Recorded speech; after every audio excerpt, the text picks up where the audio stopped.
Please welcome Director of HRIS and Payroll, North America at Belfor, CPP Cari Breitinger.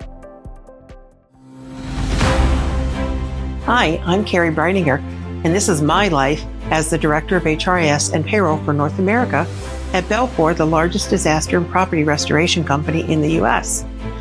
From our headquarters here in Birmingham, Michigan, just outside of Detroit, I oversee payroll for over 200 offices across 48 states, 9 provinces, 2 countries, and 12 distinct entities. When you're in the business of disaster restoration, you have to be quick to respond and prioritize. So I always start my day getting caught up on the latest updates and checking for any urgent requests. Watching the Weather Channel has become my new pastime, anticipating for events that may come our way. Communication is the key, so I frequently touch base with the managers of our 3 payroll teams, ensuring they have the support they need to resolve any issues and meet their goals. Our department has truly transformed over the past 2 decades. It used to take my staff of 4 supporting 1,200 employees 50 to 60 hours a week to enter over 25,000 lines of data and process payroll for 20 offices. With the technology we have now, leveraging automated time capture and employee self-service, we can now support 6,000 employees with 9 full-time payroll processors, each at 40 hours a week. That change means my role has transformed as well. I stay on top of legislative changes by attending webinars and conferences like Payroll Congress and make sure they're applied correctly in our payroll and HRIS systems. This is what motivated me to get my CPP in 2022, 40 years into my payroll career. I'm always looking to improve, and I am so proud to have earned my certification. One of the highest compliments I've ever received was from our COO, Mike Yellen. When the controller I had been reporting to retired, he asked, "Who do you want Cari to report to now?" "She's fine. Cari does what she does so incredibly well. She knows who to go to when there is an issue." I'm honored to have that level of trust, and I want the same for my team so I can pass the baton one day. Through Lunch and Learns and other training initiatives, I make sure they understand not just the steps in each process, but the why behind it, and I'm pushing each of them to get their own CPP. Part of leaving a legacy means empowering the people who will come after you and being willing to let go at some point so they can reach their full potential. With all these pieces in place, I plan to retire not just as a payroll leader, but as a builder for Belfor's future.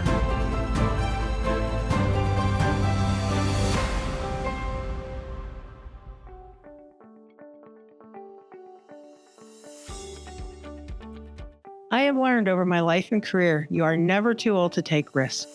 My entire career has been focused on education, risk, mentorship, and educating leadership on the importance and complexity of payroll.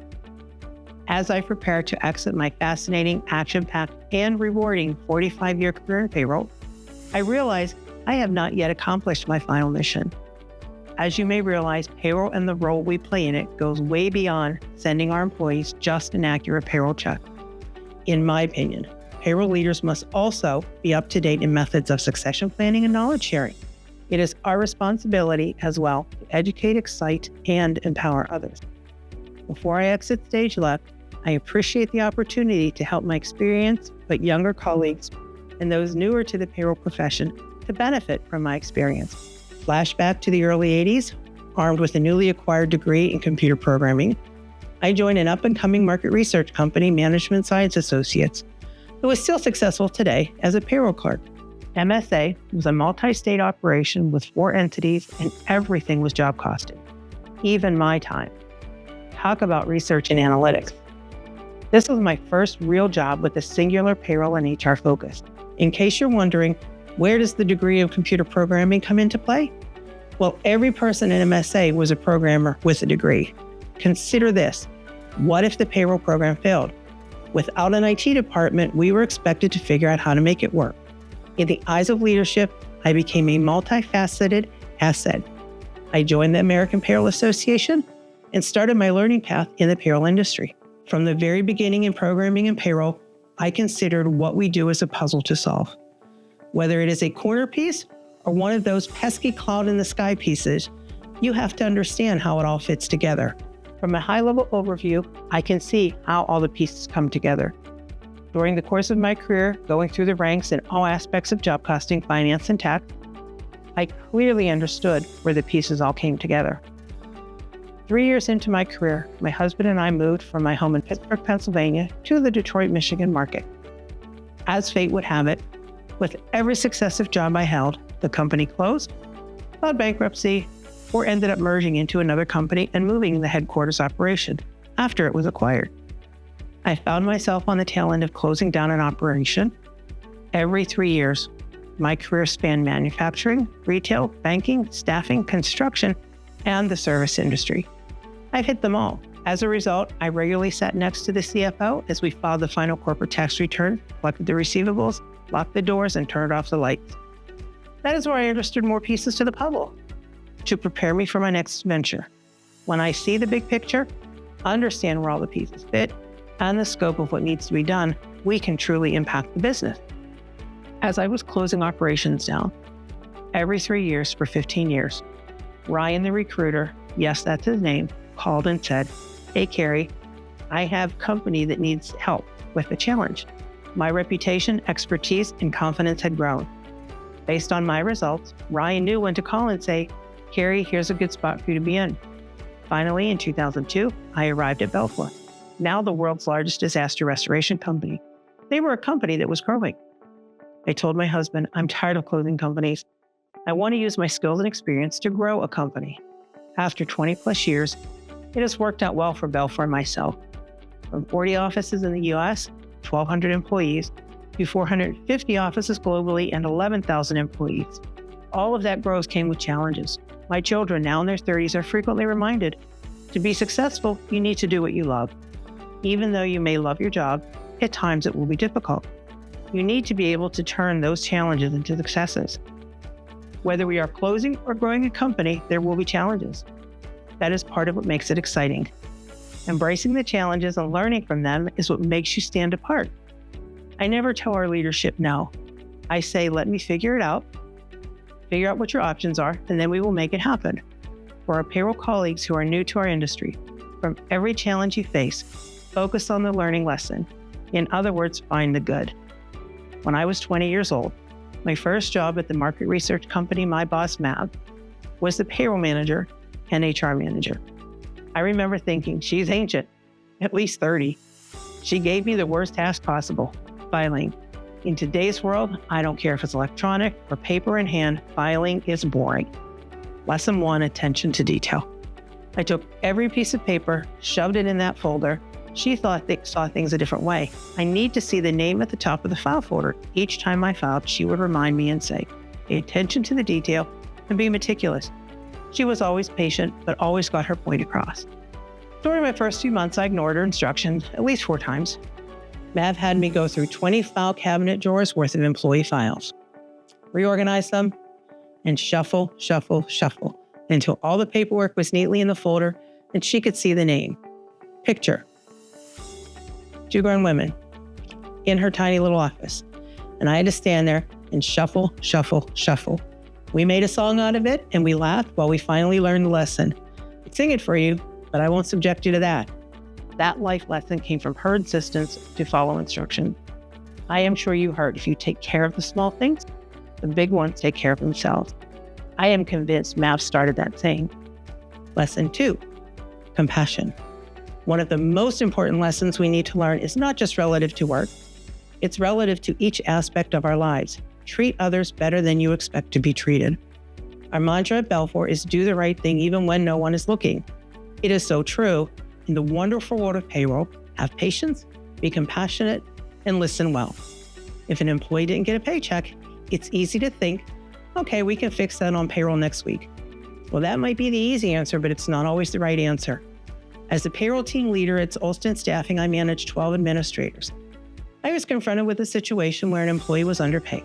Our standard process was to add any corrections to their next check. But that didn't sit well with me.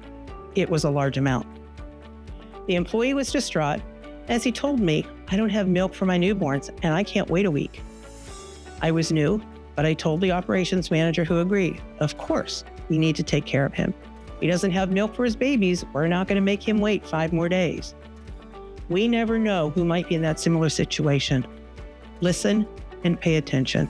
Lesson 3, working through the challenges. Payroll team members are rule followers by nature. We tend to focus on our numbers. We hide behind our rules, spreadsheets, computers, and searches. We leave the human interaction to the HR team, and if you're lucky enough to have a separate one. As you know, the square peg does not always fit into the square hole. It might be slightly rounded on one side, and that throws us off. Payroll is not always black and white, and the rules don't always fit nicely into our business model. We learn the rules to follow and need the wisdom to know when we may need to make exceptions to those rules. Like your company, the payroll department at Belfor walks a tightrope. Some days you fall on the finance side, other days you fall on the HR side. But payroll, HR, and finance often need to interact to resolve the problem when we have to force that squarish peg into that round hole. We need to learn to communicate, to build a process or a transaction. Midpoint in my career, I took the strategic payroll class with the APA and walked away with a newfound sense of how to interact with leadership to achieve those common goals. In my career, I've had many interactions with people who didn't understand what we did in payroll. Interactions with somebody who I felt didn't value what I knew was important. When faced with that person, we need to be able to manage those emotions, not fall into an overreaction trap, and of course, never make a decision that will last a lifetime when you're in that moment. Put the conversation in the right context. Take a step back. Don't be reactive. Do I understand their point of view? Take some time. Did I make my point of view clear to them? Or is it possibly their reaction because they misunderstood what I was trying to say? If I didn't speak clearly enough, then I will go back in with round 2 and say, let me try this again. If the answer comes back the same way, I must realize I don't have to win every argument. We can't expect to always get our own way. Based on the accurate information I have, it's my responsibility to say, here's your problem, here's your 3 potential solutions. The reason for A is, why you would want B might be, and the result of C will be, and then leadership says, we choose D. Well, that's okay. After all, it's not my company. It's my responsibility to give them options and successfully facilitate D. That's how we earn their trust. Belfor is a global organization. I have control of payroll in North America, not the rest of the world. Leadership knows what impacts the rest of the organization. You give them your best information, they have more information than you have to make the right decision for the full organization. There have been many times in my career, I remind myself, it's not my company, it's not my money, and it's not my decision. Lesson 4, teamwork is the dream work. All throughout my career, I was called upon to step outside of my comfort zone for the team. At Olson Staffing, I was part of staffing industry's first PeopleSoft conversion, automating all administrative tasks, including time capture. Back then, we used IVR as a strategy and moved data through various accounting modules automatically to the GL and financial statements. I have worked on the manufacturing floor at Code Alarm building widgets and circuit boards when a huge order came in and we couldn't ask the manufacturing team to work more hours than they were. At Belfor, during Hurricane Ivan, I went to a local office in Orlando to train their staff and an ancillary payroll person on how to use the new time capture solution and audit time records for processing. This 2-day event turned into a 3-week event, rebuilding an office from scratch with regional management. Don't be afraid to step outside of your box. You learn so much of the business that way. More puzzle pieces. Your team is not limited to the people within your payroll or HR department. Your team is your organization. Every Belfor team member has my cell phone and is encouraged to call with issues. And boy, do they. From advice on their 401k, taxes, social security options, or just how to use our system. I get them all. That's what truly makes us a family. Lesson 5, leadership and integrity.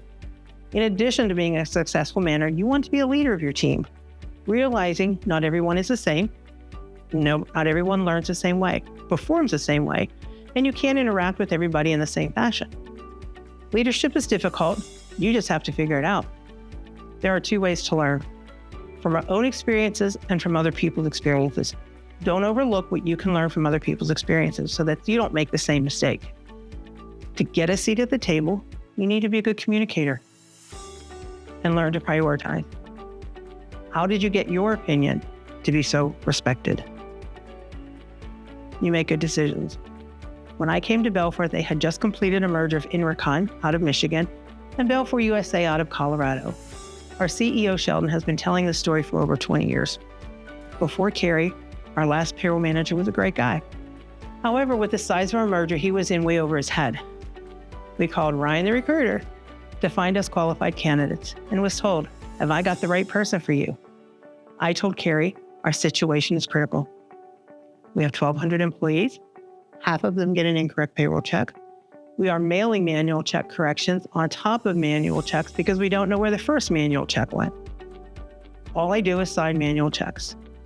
Every single week, I have what feels like hundreds of employees who call me personally to complain about the payroll department. Our financials are a mess because we can't get the right costs on the right job. My job is to run the business, not to deal with payroll. How long will it take for you to make this nightmare stop?" I committed to 6 months. It took less than 3, and he's never had another call about payroll. That is why I have his ear, and I am here 23 years. When asked, "Why did you push back your retirement? You've enjoyed so many successes." I'd like to think I'm in charge of my retirement. Sheldon reminds me nonstop. He is. Cari, there's a lot of truth to that. I will take full responsibility for you not retiring.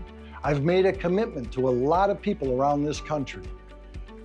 The fact that you do your job as great as you do, the fact that so many people are comfortable with you, the way you interact with everybody, the comfort level you give me in making sure that everybody is taken care of, led me to only one position that you cannot retire until I say you can retire.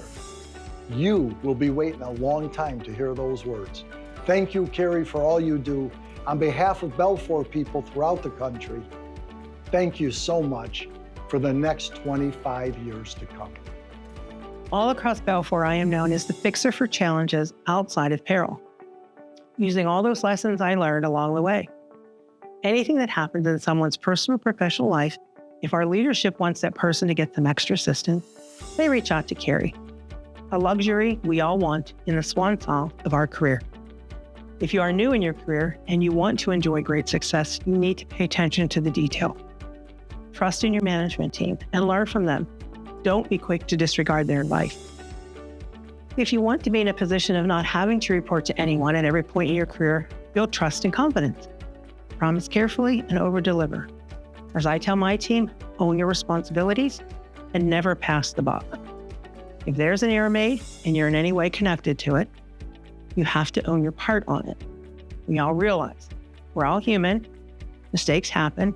Humans are fallible. If you make a mistake, tell us, and then how are you going to fix it? Make it a learning lesson for everyone. Since the 80s, I've been a member of PAYO, long before the CPP existed. I've taken every single class ever offered multiple times.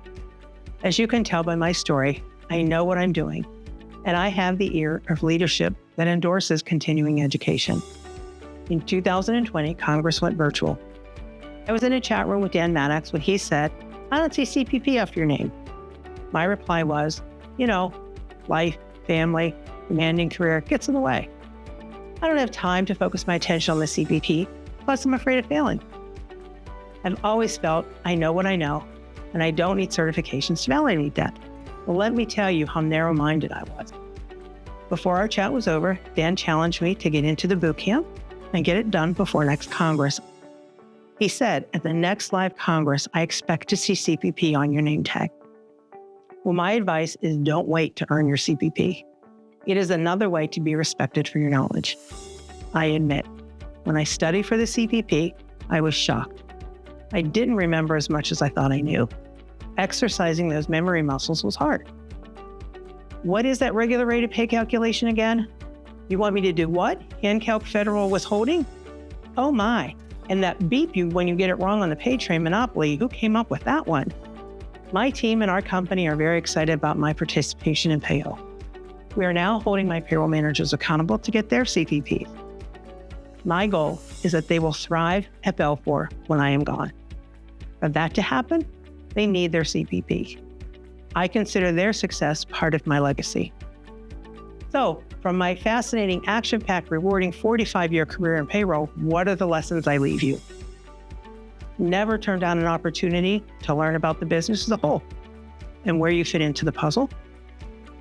Earn the respect of your coworkers and leadership.